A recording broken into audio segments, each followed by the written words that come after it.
it going, everyone? I'm Devin Howard, and we're not the only ones who are getting distracted by all the trade rumors. It pains me to report on this, but the Lakers suffered a vicious loss and some ruthless heckling at last night's game against the Pacers. Let's get into it, but first click subscribe and then find me on Instagram at Devin Howard. All this focus on the AD trade is putting a lot of pressure on some of the Lakers' young talent who are rumored to be going away in the potential deal they strike for Davis. As of yesterday, we heard the Lakers were backing out of any more discussions about Davis joining the Lakers after the Pelicans totally trolled Magic Johnson by asking for 6 to 8 draft picks in return. But until tomorrow, there's still a chance the two teams can come to an agreement, meaning the Lakers still have a shot at acquiring Anthony Davis. But after last night's game, Davis might be hoping to go somewhere else. The team's 136-94 loss ended up being the worst in LeBron's 16-year NBA career, and as the Pacers' score climbed higher and higher, the Lakers became more and more tense. The pressure is really getting to the players, and it's causing civil strife between them.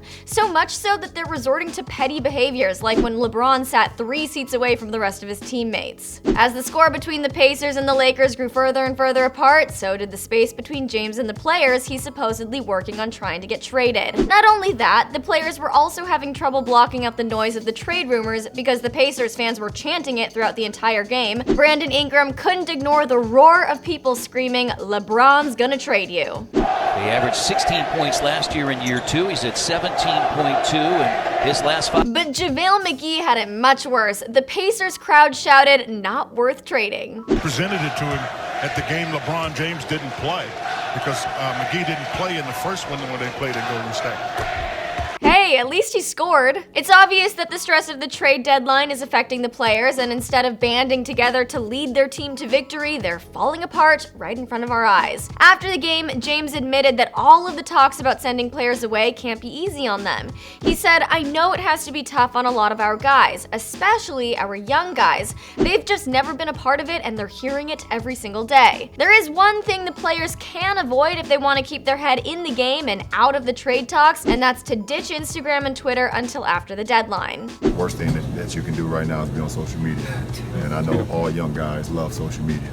So, that definitely can help. It's good advice, but clearly it's not just social media that's causing the guys to stress out. The pressure on the court is hurting them too. But Kyle Kuzma has a brilliant way of handling it. Maybe I should bird box. That might help. Just wear a heavy bandana somewhere.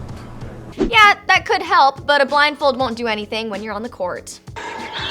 As we count down the hours until 3 p.m. tomorrow, we're just going to have to wait to hear what happens for the futures of Kuzma, Ball, Ingram, and others, but we are hearing about some trade deals that went through. We've just learned that swingman Reggie Bullock will be added to the Lakers roster. The Pistons are receiving Svi and a draft pick in return for the veteran guard. As of right now, Bullock is playing on an expiring contract, so the Pistons were able to get something for him in return before he potentially becomes a free agent in the upcoming offseason. In the 2017-18 year, the player averaged 11.3 points, 2.5 rebounds, and 1.5 assists per game, while shooting 48.9% from the field and 44.5% from deep, which were all career highs at the time. He's a solid player, and he'll be able to capitalize on openings created by the defensive attention James attracts with his outside shooting. Hopefully, the Lakers are gearing up for a season that doesn't reflect last night's game, because that was just painful to watch. What are your trade predictions for tomorrow? Let me know in the comments, and then click that subscribe button for all the news you love to know about your favorite teams.